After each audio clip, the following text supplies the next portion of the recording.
దత్తుడి గారు మనం కొంతమందిని చూస్తూ ఉంటాము. అంటే ప్రతి ఒక్కరు కూడా డబ్బును బాగా సంపాదించుకుంటున్నారు. బాగా ఎదుగుతున్నారు. కానీ నేను మాత్రం ఇలాగే ఉండిపోయాను. నేనేం సంపాదించుకోలేకపోతున్నాను అని వాళ్ళకు ఉన్నదాంతో తృప్తి పడకుండా పక్కన వాళ్ళతో ఎక్కువగా కంపేర్ చేసుకుంటూ కూడా వాళ్ళు బాధపడిపోతూ ఉంటారు. సో అలాంటి వాళ్ళకి మీరేం చెప్తారు? ప్రతి ఒక్కరి జీవితంలో ఇట్లా ఒక్కసారైనా అనుకొని ఉంటారు. ఇల్లు లేదు. ప్రపంచంలో భూమి మీద ఇన్ని కోట్ల ఇండ్లు ఉన్నాయి, నా ఒక్కడికే ఇల్లు లేదేమిటి ఇట్లా అనుకుంటారు. కార్లు ఉన్నాయి, ఇన్ని కార్లు ఉన్నాయి రోడ్ల మీద, చూస్తే నాకే కార్ లేదేంటి ఇట్లా అనుకుంటారు. ఇది చాలా సర్వసాధారణం. ఇలా అనుకోవటం వరకు బాగానే ఉంటుంది కంపారిజన్. ఇంకొకటి, ఇవి ఉన్న వాళ్ళంతా బాగున్న వాళ్ళని కూడా అనుకోకూడదు.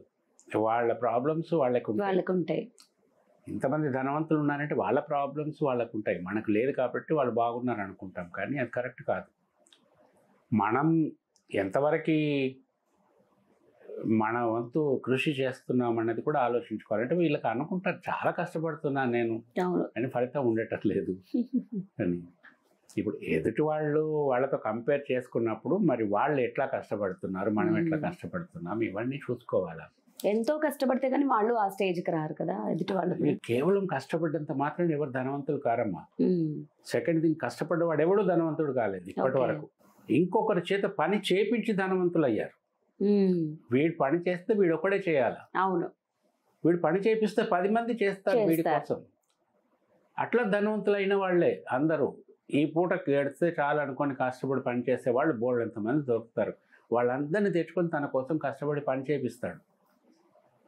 అట్లా ధనవంతుడు. 10 మందికి ఒక్కొక్క రూపాయి వస్తే వీడికి 10 రూపాయలు వస్తుంది కదా. అట్లా ధనవంతులు అయ్యారు ప్రపంచంలో ఎవరైనా కూడా. కేవలం కష్టపడి శారీరక కష్టం చేసి ఏదో ఒకటి చేసి నెలకింత జీతం తెచ్చుకొని ఎవడు ధనవంతుడు కాలేదు. ఆ నెలకు అది ఖర్చు అయిపోద్ది, మళ్ళీ నెలకి మళ్ళీ సంపాదించుకోవాల్సిందే. సో నువ్వు ధనవంతుడి కావాలి, గొప్ప ధనవంతుడి కావాలి అనుకున్నప్పుడు నువ్వు కష్టపడి పని చేయవద్దు. ఇతరుల చేత నీ కోసం పని చేయించుకోవాలి. అది ఏం చేయించగలవో అది ఆలోచించాలి. లేకపోతే దీంట్లో పరమార్థం ఏమిటంటే నువ్వే కాదు, నీతో పాటు 10 మందిని బతికిస్తున్నావు నువ్వు. అవును, 10 మందికి ఉపాధి కలిగిస్తున్నట్టే. మరి అది గొప్ప విషయం కదా. సో గొప్ప ధనవంతులు కావాలనుకున్న ప్రతి ఒక్కరికి కూడా ఏమిటంటే కష్టపడి పని చేయవద్దు. నేను ఓపెన్గా చెప్తున్నా. మీరు 10 మందికి ఏమి పని ఇవ్వగలరో అది ఆలోచించండి. ఈ బిజినెస్ కాదు ఇది, మళ్ళీ డబ్బు సంపాదన మాత్రమే. బిజినెస్ అంటే ఎక్స్చేంజ్. ఇది నేను అమ్ముతాను, దాని మీద నాకు ఇంత లాభం వస్తుంది. సో నువ్వు అమ్మటం లేదు, కొనటం లేదు, ఇక్కడ పని చేపిస్తున్నావు అంతే. బిజినెస్ అనేసరికి ఒక ఇండస్ట్రీ, ఒక వ్యాపారం, అదంతా డిఫరెంట్ విషయం అది. ఇప్పుడు నువ్వు ఒక గాలిపటాలు అమ్ముతున్నావు, నువ్వే తయారు చేస్తున్నావు, నువ్వే షాప్ పెట్టుకున్నావు, నువ్వే అమ్ముతున్నావు, ఆ లాభం నువ్వే తీసుకుంటున్నావు, మళ్ళీ నువ్వే దాన్ని పెట్టుబడి పెడుతున్నావు, మళ్ళీ గాలిపటాలు తయారు చేస్తున్నావు, మళ్ళీ అమ్ముతున్నావు. ఇది అనుకోండి, ఇది నువ్వు ఒక్కడే పని చేస్తున్నావు. నువ్వు గాలిపటాలు తయారు చేయడానికి ఇద్దరిని పెట్టు, అమ్మటానికి ఒక ఇద్దరిని పెట్టు, ఆ రా మెటీరియల్స్ని తీసుకొచ్చి అదంతా కోఆర్డినేట్ చేయడానికి ఒకరిని పెట్టు, నువ్వు సూపర్వైజ్ చేయి. సో నీ ప్రొడక్షన్ పెరుగుతుంది, నీ రొటేషన్ పెరుగుతుంది, మార్కెట్ పెరుగుతుంది, నీకు డబ్బులు వస్తాయి.